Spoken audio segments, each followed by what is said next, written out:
السلام علیکم ورحمۃ اللہ وبرکاتہ۔ رب اشرح لی صدری ویسر لی امری واحلل عقدۃ من لسانی یفقہوا قولی۔ ربنا زدنا علما، اللہم فقہنا فی الدین، اللہم ارنا الحق حقا وارزقنا اتباعہ وارنا الباطل باطلا وارزقنا اجتنابہ۔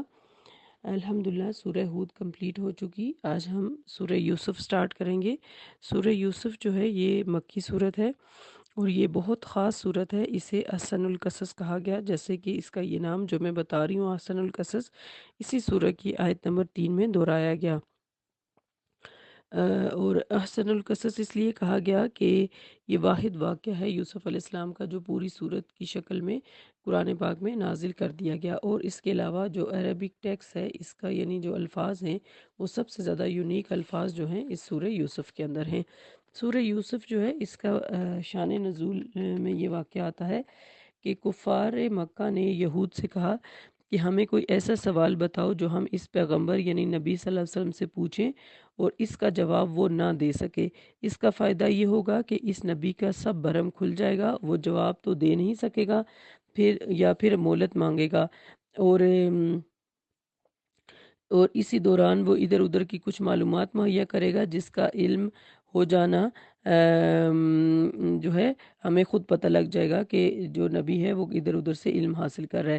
یہود یہ جانتے تھے کہ یہ نبی امی ہیں، لہٰذا انہوں نے سوچ سمجھ کر ایک تاریخی قسم کا سوال کفار مکہ کو بتا دیا، جو یہ تھا کہ سیدنا ابراہیم، سیدنا اسحاق اور سیدنا یعقوب، جن کا لقب اسرائیل ہے، علیہ السلام، سب کا مسکن تو شام اور فلسطین کا علاقہ تھا۔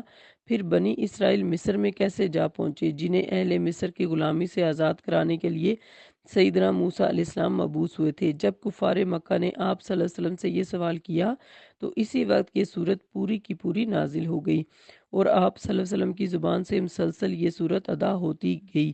اور حقیقت یہ ہے کہ اس سوال کے جواب سے اس وقت نہ آپ صلی اللہ علیہ وسلم واقف تھے اور نہ اہل مکہ، اور اس جواب میں سیدنا یوسف علیہ السلام کے حالات زندگی کی پوری داستان بھی آ گئی، اور کئی ایسی باتوں کی طرف واضح اشارات بھی پائے جاتے تھے جو کفار مکہ اور برادران یوسف کے درمیان مشترک پائے جاتے تھے، اور اس میں کفار مکہ کے لیے عبرت کے کئی نشان بھی تھے۔ گویا یہ پوری صورت قریش مکہ کے حق میں ایک طرح کی پیشن گوئی کی حیثیت رکھتی تھی، اور وہ سب نشان عبرت پورے ہو کر رہے۔ تو شروع کرتے ہیں اس صورت کو۔ بسم اللہ الرحمن الرحیم۔ الف لام را تلک آیات الکتاب المبین۔ الف لام را حروف مقطعات اس کتاب کی آیات ہیں جو ہر بات واضح بیان کرتی ہے۔ آیت نمبر 2، اِنَّا أَنزَلْنَاهُ قُرْآنًا عَرَبِيًّا لَعَلَّكُمْ تَعْقِلُونَ۔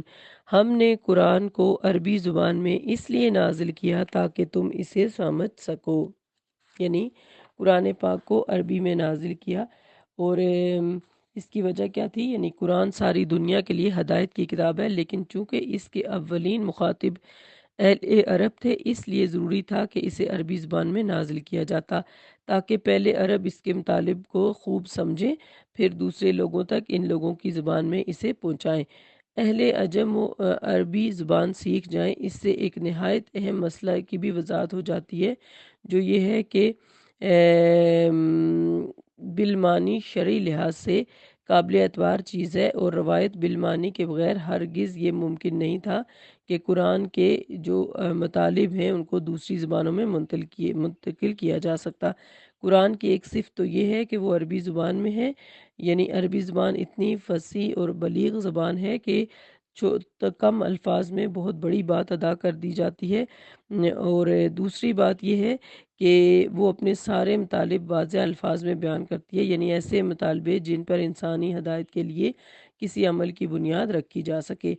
تو عربی زبان جو ہے وہ بڑی فصیح و بلیغ زبان ہے اور اسے سمجھنا بھی آسان ہے، اس لیے اللہ تعالیٰ نے قرآن پاک کو عربی زبان میں نازل کیا۔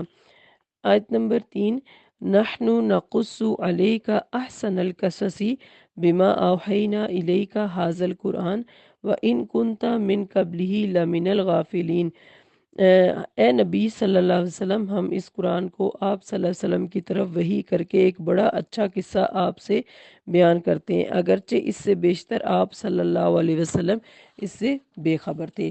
تو اس میں یہی بات آتی ہے کہ قریش مکہ نے یہود کے کہنے پر آپ صلی اللہ علیہ وسلم سے یہ سوال کیا کہ ابراہیم اور اسحاق اور سیدنا یعقوب علیہ السلام شام اور فلسطین کے علاقے میں رہے، تو ان کی اولادیں یعنی یعقوب کی اولادیں بنی اسرائیل مصر کیسے پہنچ گئے اور وہاں فرعون کے غلام کیسے بن گئے؟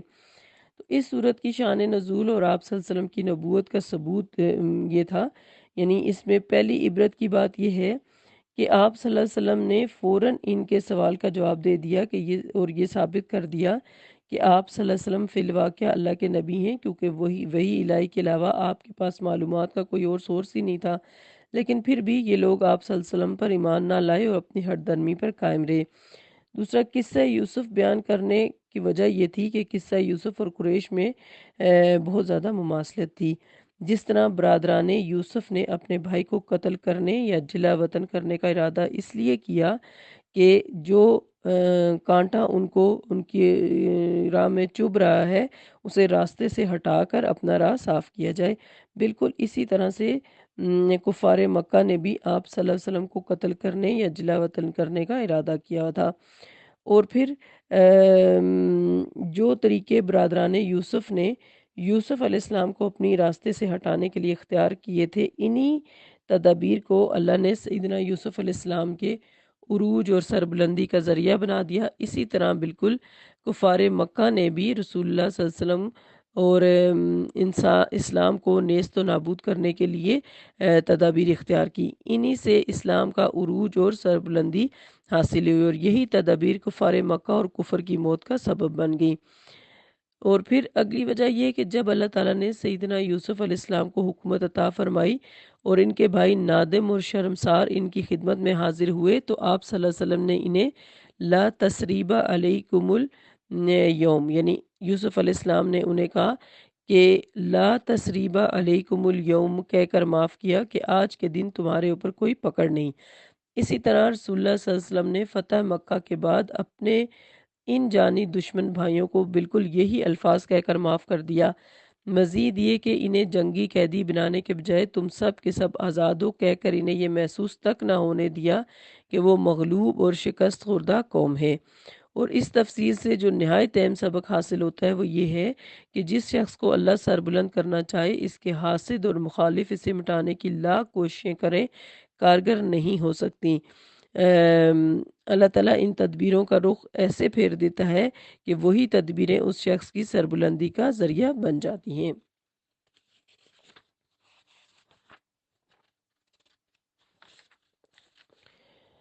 آیت نمبر 4، اذ قال یوسف لأبیہ یا ابت انی رأیت احد عشر کوکبا والشمس والقمر رأیتہم لی ساجدین۔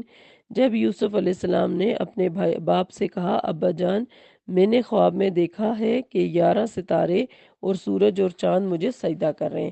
اب سیدنا یوسف علیہ السلام کا خواب یہاں پر بیان کیا جا رہا ہے، اور ان کے والد یعقوب علیہ السلام تھے جو کہ ابراہیم علیہ السلام کے بیٹے اسحاق علیہ السلام کی بیٹے تھے۔ تو سیدنا یوسف علیہ السلام جو ہیں ان کے باپ کی محبت بھی یہاں نظر آتی ہے۔ سیدنا یوسف علیہ السلام حقیقی بھائی صرف بن یامین تھے جو آپ سے چھوٹے تھے، باقی 10 بھائی سوتیلے تھے اور ان سے بڑے بھائی تھے۔ سیدنا یوسف علیہ السلام سے ان کے والد یعنی سیدنا یعقوب علیہ السلام کو والہانہ محبت تھی، جس کی وجوہات کئی زیادہ ہیں۔ مثلا ایک یہ کہ والدین کو عموماً چھوٹی اولاد سے نسبتاً زیادہ پیار ہوتا ہے۔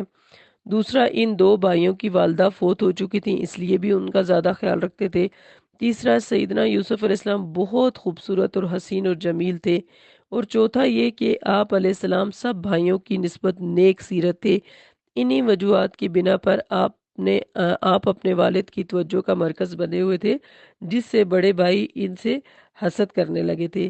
کم سنی کی عمر ہی میں آپ علیہ السلام کو ایک خواب آیا اور آپ نے اپنے والد کو بتایا، تو انہیں اس خواب میں بیٹے کا روشن مستقبل نظر آ گیا، کیونکہ خواب بڑا واضح تھا جس میں کسی شک اور شبے کی گنجائش نہ تھی۔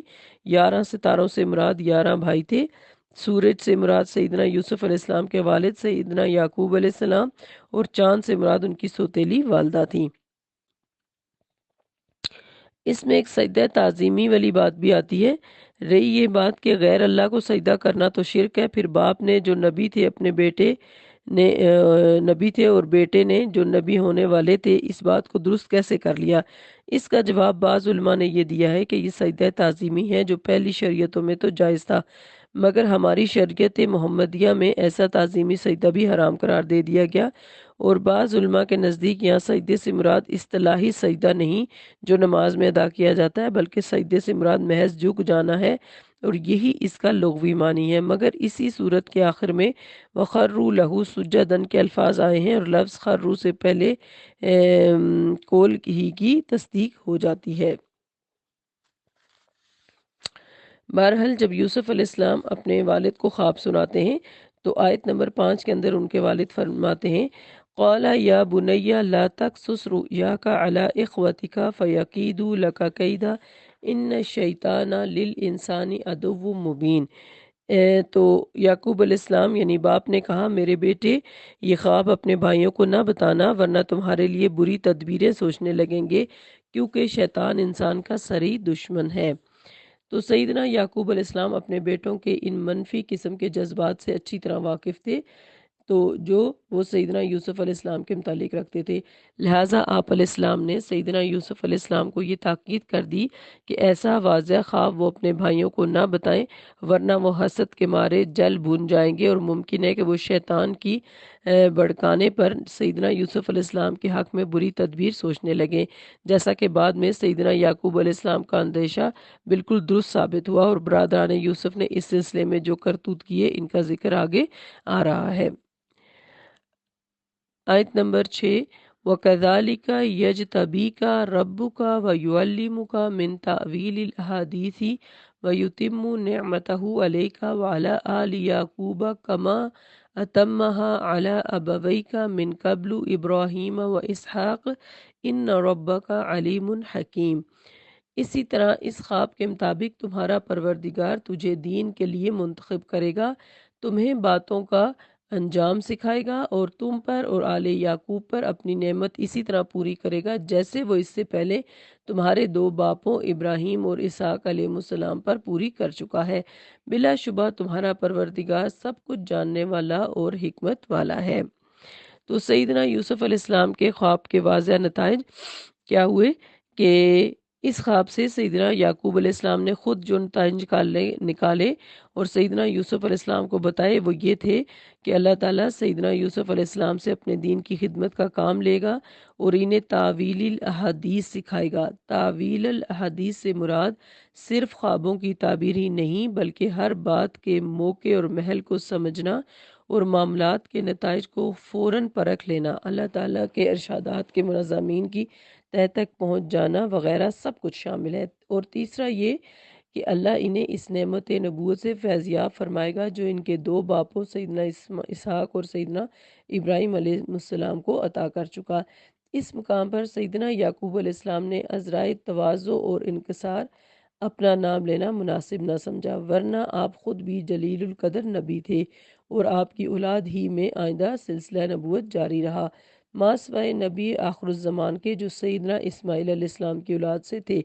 اسی حقیقت پر درج ذیل حدیث سے ہمیں روشنی ملتی ہے۔ سیدنا یوسف علیہ السلام سب سے مکرم یعنی سیدنا ابو ہریرہ رضی اللہ عنہ فرماتے ہیں کہ لوگوں نے پوچھا اللہ کے رسول سب سے زیادہ مکرم کون ہیں؟